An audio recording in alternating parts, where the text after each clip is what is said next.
Hello everyone, welcome back to commerce.com channel. How are you? Hope you all are doing good. So let's start our today's lecture. In this lecture we will continue our second chapter, that is consumer equilibrium and demand. So let's start. In this lecture I am going to discuss about budget line, monotonic preferences, changes in budget line, meaning of marginal rate of substitution, meaning of indifference curve, okay, with diagram, consumer equilibrium and their condition, difference between cardinal and ordinal utility. So आप लोगों को अच्छे से याद होगा कि इससे पहले हम सब ने पढ़ा था अपने प्रीवियस लेक्चर में कंज्यूमर इक्विलिब्रियम होता क्या है, यूटिलिटी क्या होती है, ओके। तो उसी को कंटिन्यू करते हुए आज का हम लेक्चर में आगे कंटिन्यू कर रहे हैं कि बजट लाइन क्या होता है। तो बजट लाइन क्या होता है? A graphical representation of all those bundles which cost the amount just equal to the consumers money income gives us the budget line. Budget line होता है जो एक ग्राफिकल रिप्रेजेंटेशन होता है। इट मीन्स उसमें हम ग्राफ के थ्रू प्रेजेंट करते हैं अपने कितने बंडल्स को। इट मीन्स हमने कितने डिमांड्स, कितनी इनकम, कंज्यूमर ने कितना कंज्यूम किया, क्या किया, वो सारा हम बजट लाइन में रिप्रेजेंट करते हैं। मोनोटोनिक प्रेफरेंसेस क्या होते हैं? Consumers preferences are called monotonic. जब कंज्यूमर्स अपनी प्रेफरेंसेस, इट मीन्स उनकी डिमांड जो होती है उसे हम क्या बोलते हैं? Monotonic. When between any two bundles one bundle has more of one good and no less of other good as it offers him a higher level of satisfaction. जब भी कंज्यूमर दो बंडल्स के बीच में एक बंडल को choose करता है अपनी प्रेफरेंस के लिए जो उसे ज़्यादा ज़रूरी है, तो हम ऐसी चीज़ को क्या बोलते हैं? Monotonic preferences, okay. और जिससे कि कंज्यूमर को क्या हो? हायर लेवल ऑफ सेटिस्फैक्शन मिले। अब हमने ये जान लिया बजट लाइन क्या होता है, बजट क्या होता है, बजट लाइन क्या होता है और मोनोटोनिक प्रेफरेंसेस क्या होता है। अब हम पढ़ेंगे changes in budget line. Budget line में कब चेंज होता है? There can be a parallel shift leftward और राइटवर्ड। बजट लाइन में लेफ्टवर्ड शिफ्ट होता है और राइटवर्ड शिफ्ट होता है due to changes in income of the consumer and change in price of goods. Budget line कब हमारा शिफ्ट होता है? जब हमारी इनकम चेंज होती है और क्या होती है? गुड्स के प्राइस चेंज होते हैं। A rise in income of the consumer shift the budget line rightward. जब कंज्यूमर की इनकम क्या होती है? इंक्रीज होने लगती है, इट मीन्स बढ़ने लगती है, तो हमारा बजट लाइन राइटवर्ड शिफ्ट होता है। और जब डिक्रीज होने लगती है तो हमारी बजट लाइन लेफ्टवर्ड शिफ्ट होती है, okay. There will be rotation in the budget line, fall in price cause outward rotation due to rise in purchasing power and vice versa. जब प्राइस कम होती है तो ऑब्वियस सी बात है हमारा बजट लाइन राइटवर्ड शिफ्ट होने लगता है गुड्स के, और जब गुड्स की प्राइस बढ़ती है तो हमारा क्या होता है? लेफ्टवर्ड से, तो रोटेट होने लगता है। तो changes in income increase lead to a parallel outward shift in the budget line. जब इंक्रीज होने लगती है तो क्या होती है? शिफ्ट होने लगता है हमारा आउटवर्ड, इट मीन्स बाहर की तरफ, राइटवर्ड। और जब डिक्रीज होती है इनकम तो लेफ्टवर्ड, इट मीन्स अंदर की तरफ। ये आपको देखो ब्लू लाइन से रिप्रेजेंट हो रहा है आउटवर्ड शिफ्ट होते हुए और इनवर्ड शिफ्ट होते हुए। Changes in price, a decrease in the price of good x rotates the budget line counter clockwise. ये क्लॉकवाइज रोटेट होता है, ओके।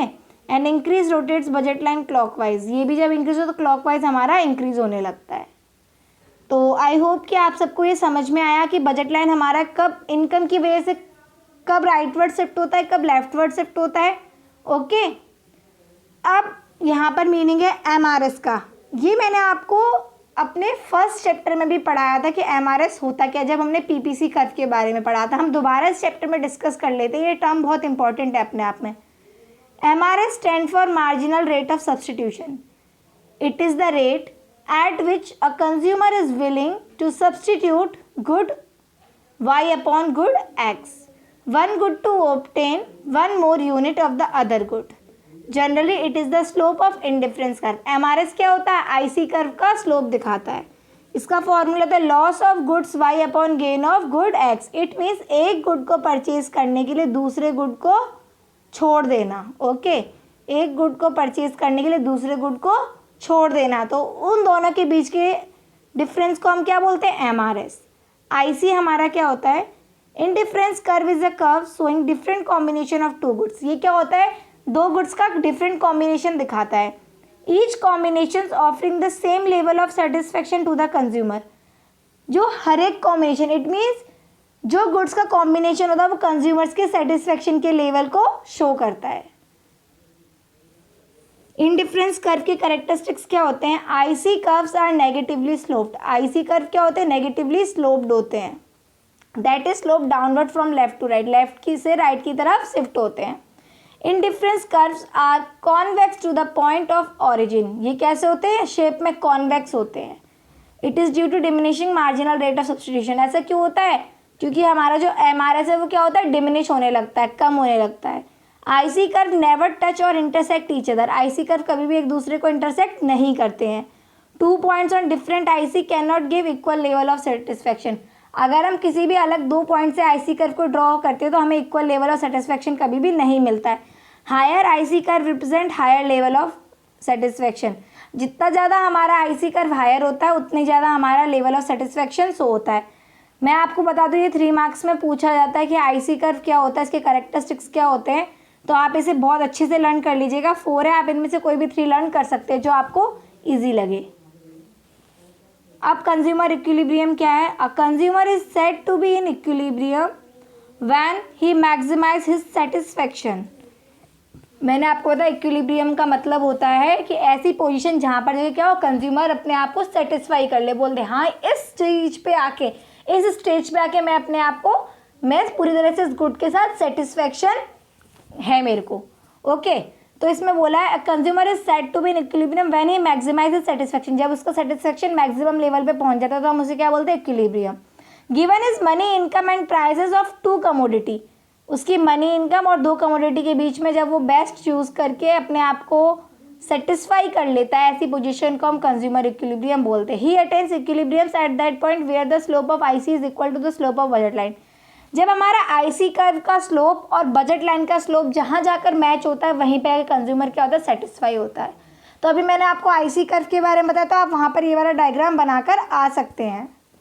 तो here is a diagram x1 x2 okay और x2 x2। ये देखिए ये आपके आईसी कर्व है, ये जो ग्रीन येलो ब्लू लाइन में और जो पर्पल लाइन है वो इसे कट कर रहा है, ये आपका क्या है? इनकम। तो जहाँ पर ये दोनों मैच हो रही है हमारी क्या हो गई? मैक्सिमम लेवल, सेटिस्फैक्शन लेवल हो गया। ये हमारा क्या हो गया? Satisfaction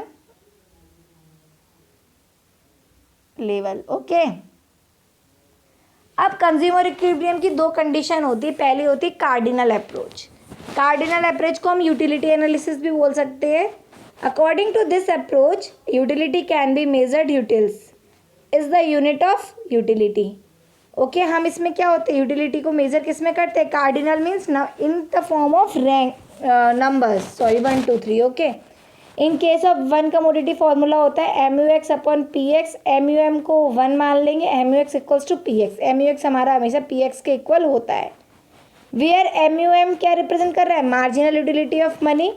MUX marginal utility of X commodity और PX प्राइस रिप्रेजेंट करता है। In case of 2 commodity MUX upon PX equal to MUY upon PY equal to MUM। तो XY एंड MU क्या होता है? हमेशा डिक्रीज होना चाहिए इस केस में। अब एक यहाँ पे डायग्राम के थ्रू आप समझ लीजिए। MUX 36 33 30 27 ये 3 डिक्रीज होता जा रहा है क्योंकि यहाँ पे प्राइस हमारा क्या है? 3 है। ऐसे ये 4 डिक्रीज होता जा रहा है। तो MUX अपॉन PX करा तो 36 upon 3 12, 33 upon 3 11, 30 upon 3 10, 27 upon 3 9। Okay, और MUY डिवाइडेड बाई PY करा तो 40 डिवाइडेड बाई 20 10, ऐसे करके करा तो एक लेवल है 9 9। यहाँ पे है क्या है? कंज्यूमर सेटिस्फाई होगा। ऑर्डिनल अप्रोच क्या होता है? यहाँ पे रैंक वाइज होता है।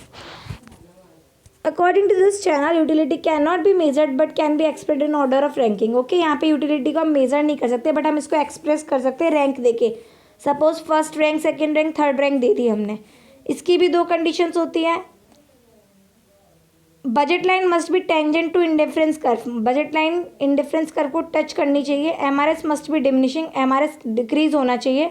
और IC curve must be convex to the origin. IC curve क्या होना चाहिए? कॉन्वेक्स होना चाहिए। ओके, क्वांटिटी डिमांडेड क्या होती है? It is that quantity which a consumer is able and is willing to buy at particular price and a given period of time. It means a consumer जो क्या है? एक goods की demand कर रहा है एक पर्टिकुलर टाइम में, उसे हम क्या बोलते हैं? Quantity demanded.